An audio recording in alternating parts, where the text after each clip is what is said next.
I never imagined I'd be the kind of mother sitting in a school principal's office, staring at my kids while a police officer looked on. But that's exactly where I ended up one gray afternoon last fall. And the truth is, part of me wasn't even surprised. My name is Rachel. I'm 36 years old, a single mom, and the mother of two 13-year-old twins, Ethan and Chloe. And if you've ever raised teenagers, you know it's never easy. But with my kids, it's been something far beyond not easy. It's been a storm. Let me back up a little. I work nights at a small bakery downtown. It's not glamorous, but it pays the bills. At least most of them. After a night shift, I usually collapse on the couch for a few hours of sleep before the chaos of the afternoon begins. That's exactly what I was doing one Thursday morning when the phone rang. I groggily answered, still half asleep. "Ms. Walker?" A stern voice said. "This is Principal Harris from Lincoln Middle School. You need to come down here immediately. Your son was involved in a very serious incident." My stomach dropped. When a teacher calls, you expect trouble. But when it's the principal himself, that's when you know things have gone too far. I threw on jeans and a sweater and drove over, heart pounding. When I arrived, the school office was crowded. The principal, my kid's homeroom teacher, the school nurse, and, my breath caught, a uniformed police officer. At the table sat Sophie, one of my kids' classmates, hair damp and sticking to her cheeks, her mother by her side. My twins stood against the wall, arms crossed, faces set in matching masks of defiance. "What happened?" I asked, barely getting the words out. Principal Harris gestured for me to sit. "Rachel, this is serious." Ethan lit a lighter behind Sophie while they were walking down the stairwell. Her hair caught fire. I gasped, turning to my son. "You did what?" Ethan shrugged, refusing to meet my eyes. The nurse added quickly, "Thankfully, another staff member was nearby with a jug of water. Sophie wasn't seriously hurt, just shaken, and her uniform is ruined." Sophie's mother spoke up, her voice tight with anger. "This isn't the first time. Your kids bully everyone. The entire class is scared of them. Enough is enough." I looked back at Ethan and Chloe, standing shoulder to shoulder like a fortress. And in that moment, with the police officer's steady gaze fixed on me, I realized my kids weren't just difficult. They were out of control. The Officer Daniels, explained they needed to file an incident report. I listened in a haze, shame and dread wrapping around me. Chloe spoke up, her voice sharp. She deserved it. She always talks trash about me. "Enough," I snapped, but my words had no weight. My kids rolled their eyes as if I were a stranger, not their mother. Principal Harris folded his hands. "Rachel, this isn't sustainable. We've had complaint after complaint. Neighbors, teachers, other parents. This can't go on." "I don't know what to do," I admitted, my voice cracking. Officer Daniel said gently, "We can refer this to Child Protective Services. They have programs that might help. A residential center, counseling, structure. It's not punishment, it's intervention.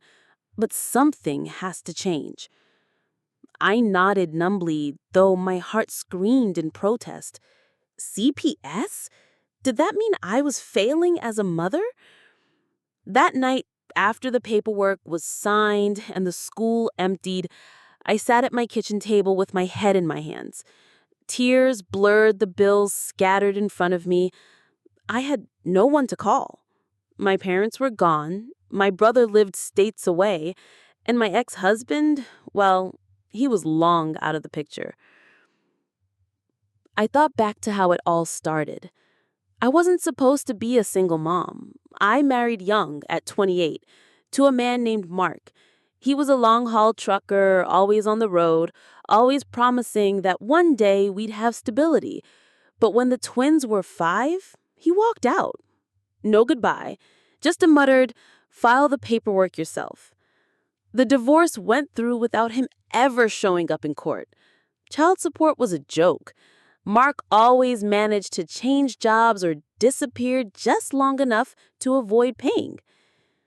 So it was me, Ethan, and Chloe.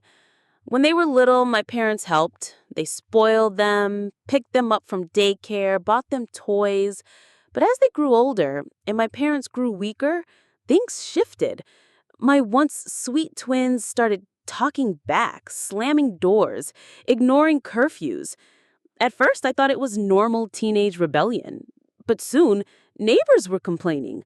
Loud music at midnight, mail pulled out of mailboxes, fights in the parking lot. By the time they hit middle school, teachers were calling almost weekly. Ethan refuses to follow directions. Chloe won't stop disrupting class. I tried everything. Grounding, taking away phones, pleading. Nothing worked. And now here we were. My son setting a girl's hair on fire. When CPS officially opened the case, I felt like the floor had been pulled out from under me. A social worker named Miss Rodriguez came to our apartment. She was calm, professional, kind even, but she looked around with sharp eyes, taking in everything. "We're recommending Ethan and Chloe spend 3 months in a residential program," she said. "It's structured with counselors, tutors, mentors. The goal isn't to punish them, Rachel. It's to reset the path before it's too late." "Will they think I abandoned them?" I whispered. She shook her head. "Not if you frame it right. This is love. This is giving them a chance." But the night they were taken, when the caseworker drove them away, Chloe glared at me through the car window. Ethan muttered, "Traitor." I went upstairs to an empty apartment and sobbed till dawn. The weeks that followed were brutal.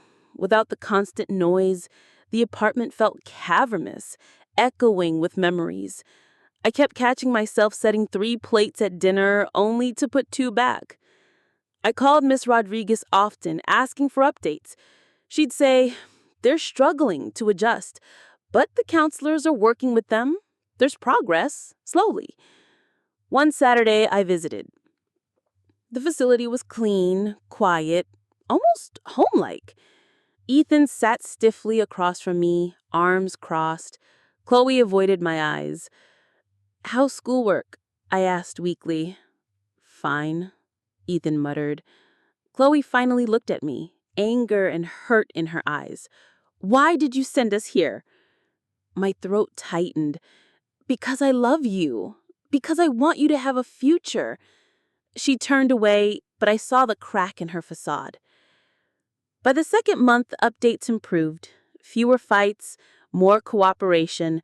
A teacher even reported Ethan showed real talent in math when he applied himself. Chloe joined an art therapy group, and to my surprise, she stuck with it.